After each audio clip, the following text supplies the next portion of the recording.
Bonjour à toutes et à tous, je suis très heureuse de vous retrouver pour ce nouveau numéro d'Art News. Aujourd'hui, je vous ai donné rendez-vous au pied d'une œuvre qui a fait couler beaucoup d'encre l'année dernière, les tulipes de Jeff Koons, offertes à la ville de Paris en hommage aux victimes des attentats du 13 novembre 2015. Il a été reproché à Jeff Koons, l'artiste vivant le plus cher au monde, de vouloir faire un coup de communication. Ces tulipes ont finalement été installées derrière le Petit Palais. Maintenant, revenons à l'actualité. C'est l'heure de prendre des nouvelles du monde de l'art. C'est l'heure d'Art News.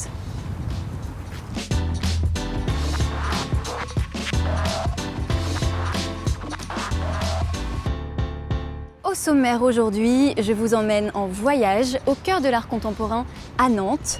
Après la Loire-Atlantique, direction le reste du monde avec la Planète Culture. Tous les exemplaires de l'homme qui marche réunis au même endroit. C'est exceptionnel et c'est à Paris, à l'Institut Giacometti. Et l'art se digitalise, se numérise, se pixelise, c'est la Minute Web. Depuis début août, la ville de Nantes accueille la 9e édition de son Voyage. Une multitude d'œuvres et d'installations en plein air sont à découvrir à chaque coin de rue. Avis aux retardataires, l'événement se termine le 27 septembre prochain. Des bottes de 3 mètres de haut, pointure 2000, ou une fontaine en forme de sexe de femme urinant dans l'espace public.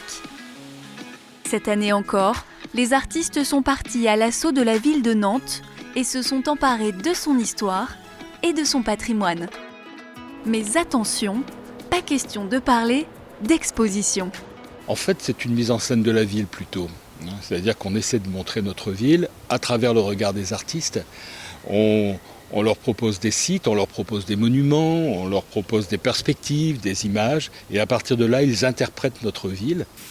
L'œuvre phare de cette édition, c'est Elle, une immense chute d'eau au fracas assourdissant qui recouvre la façade du théâtre Gralin comme un rideau. L'idée était en tout cas, une des motivations était de faire sortir le théâtre du théâtre même, c'est-à-dire que l'architecture théâtre devient scène, en y proposant ce rideau, et c'est la place qui devient l'amphithéâtre. Et le public alors est à l'extérieur. Pas de thématique officielle pour uniformiser cette nouvelle édition. Pourtant, un élément nous surprend presque à chaque coin de rue, l'eau. Liée à baldaquin flottant, fontaine, arroseur, cascade, des œuvres mouillées pour un événement à l'air libre. Une caractéristique qui a permis son maintien malgré la crise sanitaire. L'atout du voyage à Nantes, c'est que tout est accessible, gratuit et probablement un peu désacralisé. Donc les gens qui ont toujours peur ou qui hésitent de rentrer dans une galerie ou dans un musée, eh bien là c'est à ciel ouvert la plupart du temps. Donc il n'y a plus cette excuse-là et ils peuvent s'autoriser vraiment à aller sans trop avoir peur. Ils aiment pas et puis même ça fait écho des années après, peu importe. C'est le principe du voyage à Nantes, c'est vraiment accessible. Chaque année, le voyage à Nantes attire plus de 650 000 visiteurs. De son côté, le reste du monde n'est évidemment pas en reste. Regardons ensemble les dernières nouvelles de cette semaine. La nouvelle est tombée lundi soir. La FIAC, la Foire internationale d'art contemporain de Paris, n'aura pas lieu cette année en raison de l'épidémie de Covid-19. L'année dernière, elle avait réuni 199 galeries de 28 pays et réalisé près de 75 000 entrées en 5 jours. Le jugement est tombé, 18 mois de prison pour avoir détérioré un Picasso. Ça s'était passé le 28 décembre dernier à la Tate Modern de Londres. Un jeune étudiant en architecture espagnole s'en était pris au portrait de Dora Maar, estimé 26 millions de dollars. 18 mois, c'est aussi le temps qu'il faudra pour restaurer le dit tableau. Les Femmes à Orsay, ça s'est passé dimanche dernier. Une action en soutien à Jeanne, une femme à qui le musée qui détient l'origine du monde avait refusé l'entrée en raison de ce décolleté.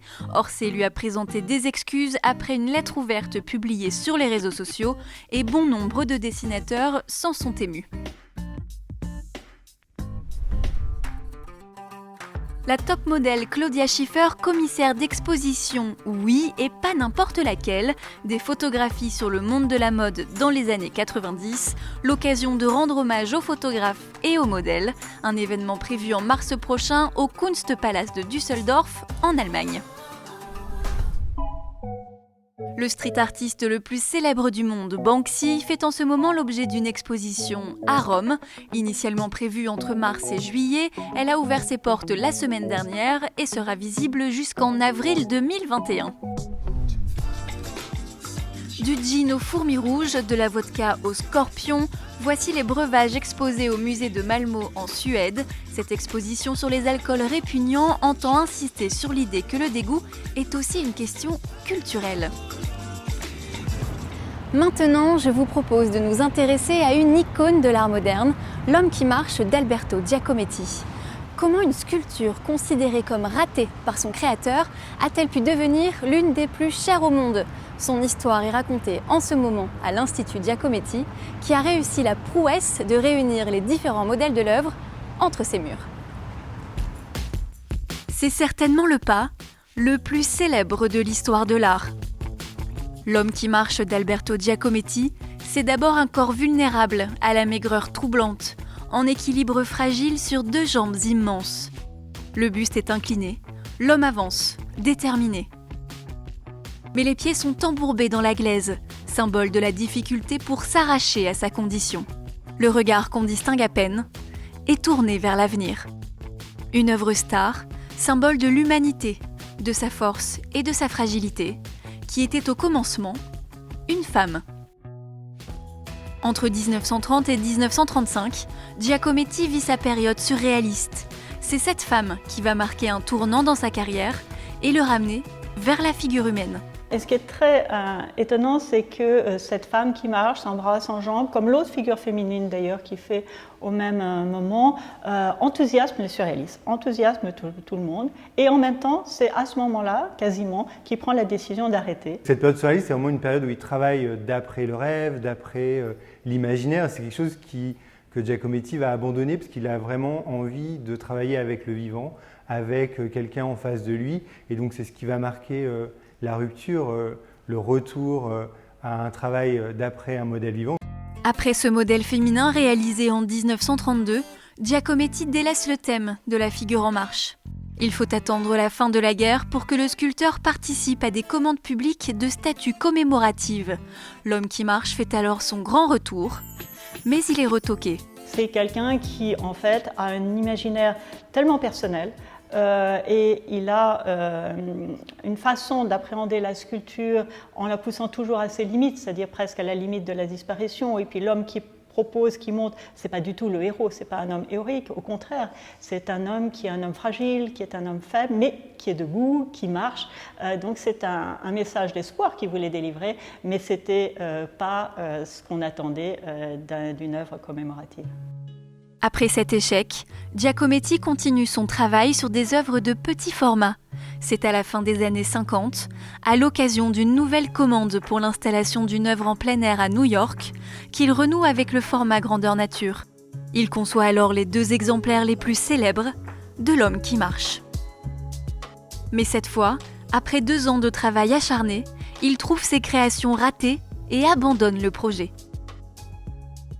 Giacometti est éternellement insatisfait, mais en même temps, c'est aussi le moteur pour lui qui lui permet d'avancer et de reprendre la recherche, de continuer dans la direction qu'il s'est fixée.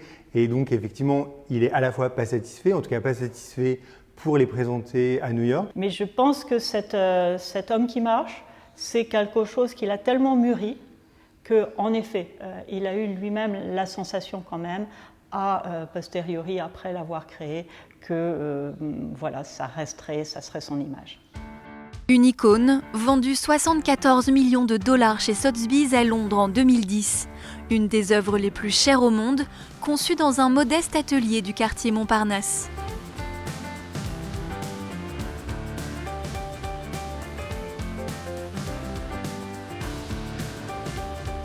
« 23 mètres carrés qu'Alberto Giacometti, même au sommet de la gloire, n'a jamais voulu quitter. » Giacometti n'a couru ni après l'argent, ni après le succès, ni après les honneurs. Ce qui intéressait ce Suisse, né dans une famille d'artistes, c'était de représenter l'essentiel de l'être humain.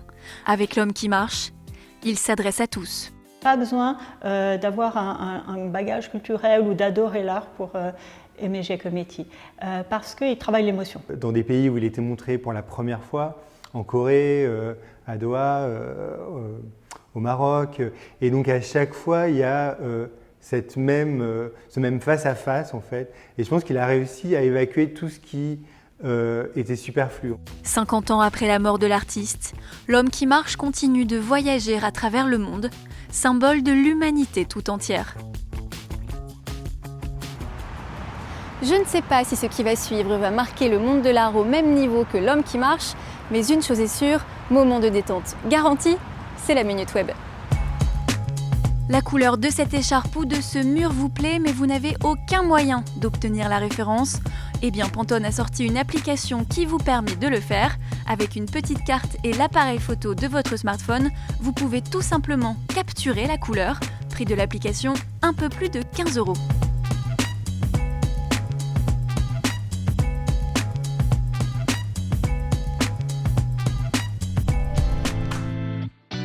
Inonder la ville de fleurs, voilà une bonne idée toute droit sortie des États-Unis et plus précisément de l'esprit du fleuriste new-yorkais Lewis Miller. Trottoirs, poubelles, statues et places publiques sont envahis par d'incroyables bouquets depuis quelques années déjà. Et on apprécie l'esprit écolo du fleuriste, ces fleurs profitent en fait d'une seconde vie après avoir été utilisées pour des événements.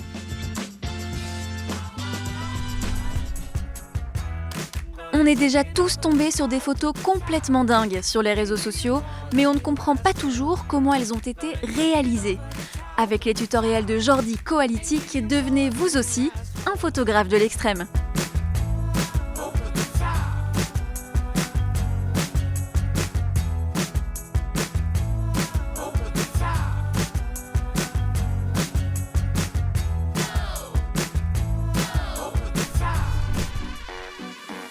Contrairement à ce que vous pouvez penser, la poterie, c'est toujours stylé.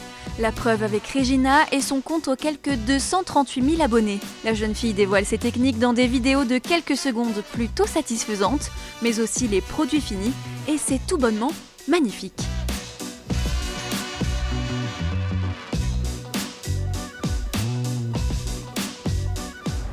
Et voilà, c'est la fin de ce numéro d'Art News. Merci à tous de nous avoir suivis. À la semaine prochaine et d'ici là, retrouvez-nous sur les réseaux sociaux et en replay sur MyCanal.